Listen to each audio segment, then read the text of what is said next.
Tagtad ngayon ng reklamo ang ilang kalsada sa Hagonoy, Bulacan na tinaasan para iwas baha. Hindi na kasi pumantay ang mga ito sa ibang bahagi kaya nagdudulot ng disgrasya. May report si Von Aquino. Sa kuha ng CCTV noong August 13, makikita ang tricycle na ito na paakyat sa matarik na bahagi ng San Nicolas Santo Rosario Road sa Hagonoy, Bulacan.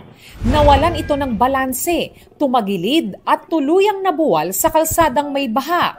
Kumalso yung kulong-kulong namin. Kaya umangat yung gulong sa sidewheel. Kaya bumaligtad kami. Matariko kasi talaga rin. Marayo talagang tumatawag. Kinabukasan, kuha muli ng CCTV, isang tricycle na naman ang naaksidente sa matarik na kalsada. Nagtulong-tulong ang mga tao para maitayo ang tricycle at makalabas ang pasahero. Bukod sa peligroso para sa mga motorista ang pagdaan sa bahaging ito ng kalsada dito sa Barangay San Nicolas sa Hagonoy, Bulacan, ay perwisyo din daw yung bahang na idudulot dahil yung bahaging ito ay hindi pa naipapantay dito sa itinaas na kalsada. Hindi pa yan natutuligsa. Di pa yan natatagdad ng reklamo.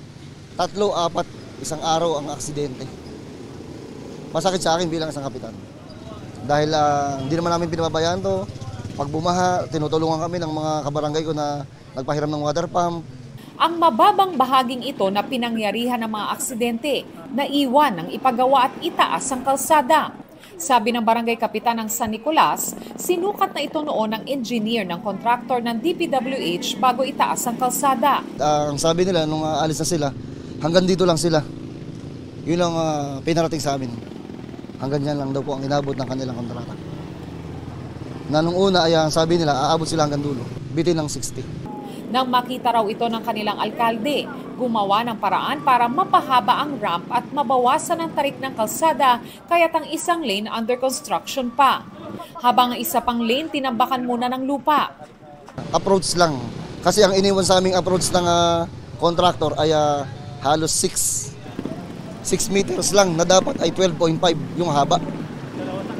Yun ang ginawa nilang kaperwisyuhan sa aming barangay.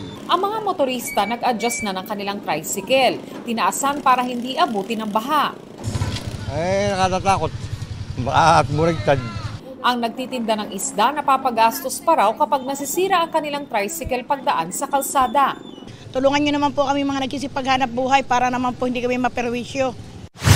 Di kalayuan sa San Nicolas Santo Rosario Road, in-extend din ang ramp ng San Nicolas Sagrada Road. Nagdudulot din daw ng mga aksidente sa mga motorista ang kalsada rito ayon sa barangay. Hagonoy LGU rin daw ang tumulong na maipagawa ito.